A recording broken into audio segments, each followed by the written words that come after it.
Hello my cuties. जिन जब अपने room से बाहर निकल कर आता है तो वह देखता है सिप के साथ तुम बैठा हुआ है। तो इसका मतलब गाइस तुम ही था जो जिन से मिलने के लिए आने वाला था।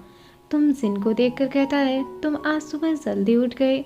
जिन कहता है हाँ, मैं सुबह 4 बजे सोया था इसीलिए मैं जल्दी उठ गया। यह सुनकर तुमको काफ़ी ज़्यादा शौक लगता है और वह जिन से कहता है 4 बजे कोई जल्दी नहीं होता। तभी सिप देखता है जिनने अपने बाल अच्छे से सुखाए नहीं, तो वह उसके बालों को रफल करने लगता है और फिर उससे कहता है तुम्हें अपने बाल अच्छे से सुखाने चाहिए। यह देखकर तुम्हें स्माइल करने लगता है। जिन सिप से दूर हटते हुए कहता है मैं इन्हें नेचुरली सुखाना चाहता हूँ। और फिर वह तुमसे कहता है मैनेजर तुम यहाँ पर क्या कर रहे हो, आज तो कोई फ़ोटो शूट भी नहीं है। तो इस पर तुम कहता है आज शूट नहीं है, बस एक नॉर्मल सा फ़ोटो शूट है, तो क्या तुम भी हमारे साथ आने चाहोगे। जिन ये सुनकर कहता है क्या मैं तुम लोगों के साथ आ सकता हूँ। तुम कहता है तुम क्यों नहीं चल सकते, अगर तुम वहाँ पर जाओगे तो वो लोग तो तुम्हारा वेलकम करने के लिए कारपेट ही बिछा देंगे, क्योंकि तुम इतने ज़्यादा फेमस जो हो और तुम्हारे ट्विटर पे भी काफ़ी ज़्यादा फॉलोअर्स हैं। जिन कहता है हे तुम मुझे टीज मत करो और मैं चेंज कर कर आता हूँ और अपने कॉन्टैक्ट लेंस पे लगा कर आता हूँ।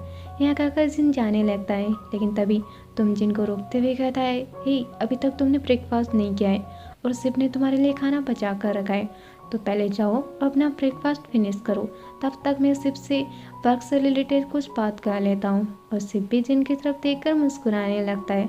तो फिर जिन वहाँ से चला जाता है। सिन और सिप की पिक्चर्स काफ़ी ज़्यादा वायरल हो रही थी। तब तुम सिप से कहता है अगली बार जब भी तुम कोई पिक्चर पोस्ट करो तो तुम्हें केयरफुल रहना होगा। मैं बस तुम्हें याद दिला रहा हूँ, बाकी इतना सीरियस बात नहीं है, लेकिन अगर ताम को इस बारे में पता चल गया तो वो तो हम लोगों को मार ही डालेगी। यह सुनकर सिप कहता है हाँ मैं जानता हूँ, लेकिन ये सब बस कहना आसान है। तुम कहता है तुम कहना क्या चाहते हो। सिप कहता है सिन है ही इतना ज़्यादा क्यूट कि मैं अपने आप को पिक्चर पोस्ट करने से रोक ही नहीं पाता, तो क्या इसमें मेरी गलती है। यह सुनकर तुम कहता है तुम हमेशा अपने मन की मर्जी ही करते हो, तो तुम्हारी ये साइड देखकर मैं बिल्कुल सरप्राइज नहीं हूँ। तुम हमेशा दूसरों के सामने उसे मिस्टर जीन कहते हो, बाकी तुम्हारे दिल में कुछ और ही होता है। तो यह सुनकर सिप कहता है तुम कहता है हे बस मैं मजाक कर रहा था। नेक्स्ट सीन में दिखाते हैं सिप और एक का फोटो शूट चल रहा था, वो काफ़ी ज़्यादा क्लोज थे। तो यह देखकर सिन बस उनकी तरफ ही देखे जा रहा था। तो तुम जिनसे कहता है हे क्या तुम जेलस हो रहे हो। यह सुनकर जिन कहता है मैं और जेलस बिल्कुल भी नहीं, और मैं कॉफ़ी बाय करने के लिए जा रहा हूँ। तो तुम कहता है ठीक है, लेकिन ज़्यादा वक्त मत लगाना, क्योंकि अगर सिप का फ़ोटोशूट कंप्लीट हो गया और उसने देखा कि तुम यहाँ पर नहीं हो तो फिर वह मुझ पर गुस्सा करने वाला है। जिन कहता है हे हम बस दोनों नॉर्मल फ्रेंड्स हैं, बाकी हम दोनों के बीच कुछ नहीं है। यहाँ कहकर जिन वहाँ से चला जाता है और सिप भी जिन को जाते हुए देख लेता है। टिफी तुम के पास आकर खड़ी हो जाती है और वह सिप और एक को देखकर तुमसे कहती है वो दोनों एक साथ बहुत ज़्यादा क्यूट लग रहे हैं ना। तुम कहता है हाँ, और ऐसा लग रहा है जैसे हम दोनों उनके पेरेंट्स हैं और वो हमारे बच्चे हैं। यह सुनकर टिफी कहती है मैं इतनी ज़्यादा भी एजिड नहीं हूँ, तुम अपने आप को फादर कह सकते हो, लेकिन इन सब में मुझे मत घसीटो, क्योंकि मैं तो एक ही ब्यूटीफुल सिस्टर हूँ। तुम कहता है रियली, लेकिन तुम्हारे फोरहेड पर तो बहुत सारे रिंकल्स हो रखी है। यह सुनकर टिफी अपने फोरहेड पर हाथ लगा लेती है और फिर वह तुमसे कहती है तुम set up anyway, thank you मेरे जाने के बाद एक का ध्यान रखने के लिए। तुम कहता है कोई बात नहीं, वैसे तुम कहाँ पर गई थी। टिफी कोई जवाब देती उससे पहले फोटोग्राफर कहता है इन दोनों का फेस बहुत ज़्यादा ऑयली हो गया है, तो मेकअप आर्टिस्ट कहाँ है, इनके फेस को क्लीन करो। टिफी देखती है कि वहाँ पर मेकअप आर्टिस्ट नहीं है, तो वह फोटोग्राफर से कहती है शायद वह वॉशरूम में होगी, और फिर वह जाने लगती है। लेकिन तभी तुम रोक देता है और कहता है तुम्हें जाने की कोई ज़रूरत नहीं है, मैं चला जाऊँगा। और यह कहकर तुम जाकर उनके फेस को क्लीन करने लगता है। और यह देखकर टिफी तुमसे काफ़ी ज़्यादा इम्प्रेस्ड होती है, और जब तुम टिफी के पास आता है तो वह काफ़ी ज़्यादा शाय फील कर रही थी। दूसरी तरफ सिन को दिखाया जाता है जो एक बुक रीड कर रहा था, और वह रीड करने में इतना ज़्यादा लीन हो जाता है कि उसे पता ही नहीं चलता कि वेट्रेस उसके लिए कॉफ़ी भी लेकर आ चुकी है। वह उससे मनी मांगती है, लेकिन सिन का ध्यान तो अभी भी रीड करने में ही था, तो वह उसे ज़ोर से कहती है। सिन को होश आता है और वह उसे पैसे जैसे ही देने लगता है, तभी वहाँ पर मॉक आ जाता है और वह वेट्रेस को मनी दे देता है। सिन मॉक से कहता है हे तुम्हें देने की कोई ज़रूरत नहीं थी, मैं खुद पे कर देता। तो इस पर मॉक कहता है कोई बात नहीं, इसे तुम अपनी सीरीज में काम करने का मौका देने के लिए एक थैंक यू समझ लो। तो इस पर जिन कहता है इसमें कोई बड़ी बात नहीं है। मॉक जिन से पूछता है क्या मैं तुम्हारे साथ बैठ सकता हूँ, तो जिन ओके कह देता है। मॉक जिन के पास बैठ तो जाता है, लेकिन वो दोनों ही बोलने में काफ़ी ज़्यादा ऑकवर्ड फील कर रहे थे।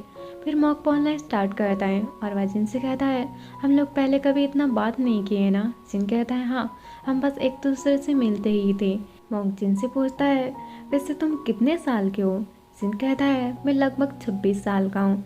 यह सुनकर मॉक काफ़ी ज़्यादा शॉक रह जाता है और वह जिन से कहता है रियली, लेकिन तुम तो काफ़ी ज़्यादा यंग दिखते हो, मुझे तो लगा कि तुम हाई स्कूल में हो।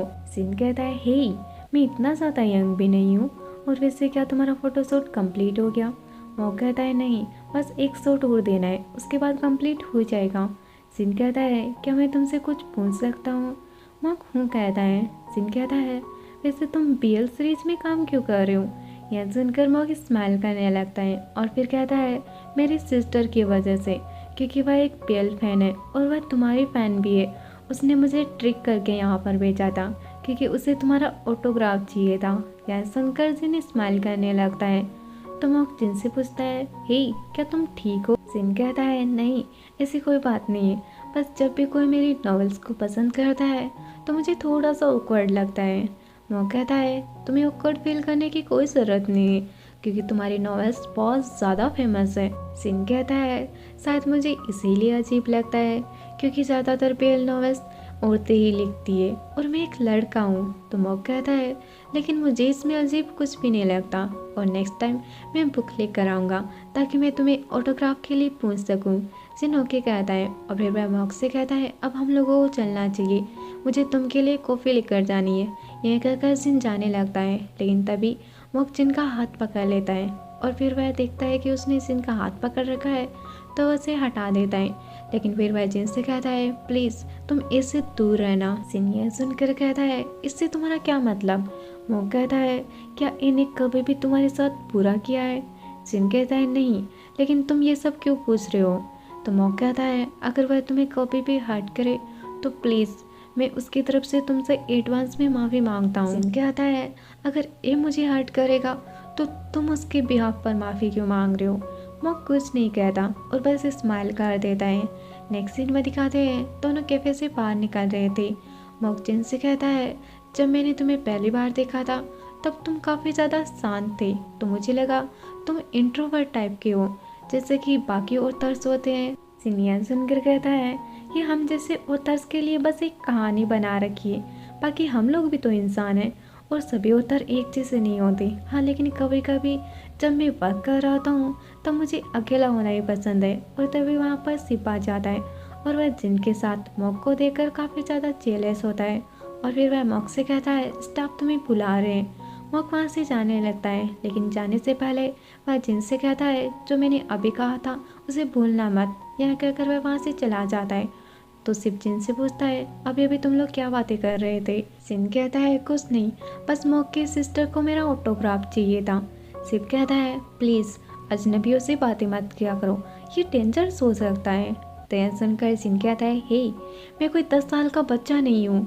सिप कहता है लेकिन तुम लगते तो वैसे ही हो। जिन कहता है सिप, और वह वहाँ से जाने लगता है। तो सिप जिन से कॉफ़ी लेने लगता है और इस बहाने वह उसके काफ़ी ज़्यादा नज़दीक आ जाता है। तो जिन कहता है हे छुओ मत मुझे। नेक्स्ट सीन में दिखाते हैं तुम जब घर लौट रहा था तब उसकी कार स्टार्ट नहीं हो रही थी। वह काफ़ी ज़्यादा कोशिश करता है, लेकिन फिर भी उसकी कार स्टार्ट नहीं होती। तो वह बाहर आकर चेक करने लगता है, लेकिन उसे तो कार चेक करना आता ही नहीं था। और तभी वहाँ पर टिफ़ी आ जाती है और वह तुमसे कहती है क्या हुआ, तुम्हारी कार ख़राब हो गई। तो इस पर तुम कहता है मुझे नहीं पता, बस ये स्टार्ट नहीं हो रही। टिफ़ी कहती है तो फिर तुम इसमें ऑयल यूज क्यों नहीं कर लेते। तुम कहता है हे, ये सब अब पुराना हो चुका है। टिफ़ी कहती है तो फिर मैं इसे चेक कर लेती हूँ। यह सुनकर तुम काफ़ी ज़्यादा सरप्राइज होता है और वह टिफ़ी से कहता है तुम कार चेक करना जानती हो। टिफ़ी कुछ नहीं कहती और वह आकर चुपचाप कार चेक करने लगती है, लेकिन उसी दौरान उसका शर्ट फट जाता है तो वह काफ़ी ज़्यादा शाय फील करने लगती है। तुम कहता है क्या मैं इसे सिल दूँ। टिफ़ी कहती है तुम्हें सिलाई करना आता है। तुम कुछ नहीं कहता। नेक्स्ट सीन में दिखाते हैं तुम टिफ़ी का शर्ट सिल रहा था और वह काफ़ी ज़्यादा अच्छे से कर रहा था। तो यह देखकर टिफ़ी कहती है, वाओ तुम तो काफ़ी ज़्यादा कैपेबल हो, तुम्हें तो सिलाई करना भी आता है। तुम कहता है हाँ, लेकिन इसमें कोई अजीब बात नहीं है। टिफ़ी कहती है हाँ, अजीब बात नहीं है, लेकिन मैंने कभी नहीं सोचा था कि तुम्हें सिलाई करना भी आता है। तुम कहता है वो सब छोड़ो, मुझे भी तो कार रिपेयर करना नहीं आता जैसे तुम्हें आता है। और फिर तुम टिफ़ी का शर्ट सिलकर उसे दे देता है। टिफ़ी कहती है तुम अपना बिल्कुल भी ध्यान नहीं रखते, बाकी तुम दूसरों का ध्यान बहुत अच्छे से रखते हो। और यह कहकर टिफ़ी तुम के फेस से ऑयल क्लीन करने लगती है। तुम टिफ़ी की तरफ देखने लग जाता है और जब टिफ़ी देखती है कि तुम उसी की तरफ देख रहा है तो उससे दूर हट जाती है और दोनों ही काफ़ी ज़्यादा ऑकवर्ड फील करने लगते हैं। कुछ देर बाद टिफ़ी फ़ोन स्टार्ट करती है और वह तुमसे कहती है जब मैं छोटी थी तो मैं अपने डैड की कार रिपेयर करने में हेल्प किया करती थी क्योंकि हमारी फैमिली का गैराज था। तो तुम कहता है तुम्हें कार रिपेयर करना अच्छा लगता है। टिफ़ी कहती है हाँ, बहुत ज़्यादा अच्छा लगता है, लेकिन मुझे नहीं पता क्यों।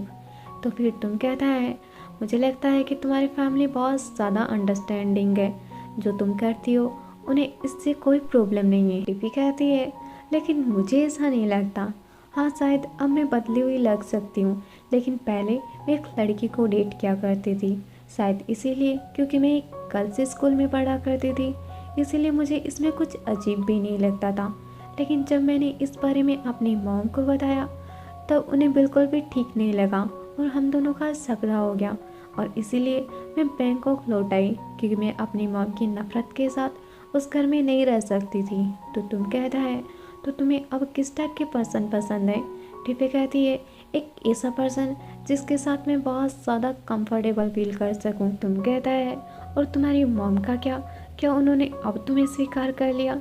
टिफ़ी कहती है अब तो ये चीज़ कोई मायने ही नहीं रखती क्योंकि वो इस दुनिया से जा चुकी है और मैं अभी भी उनके फ्यूनरल से रोटी हूँ।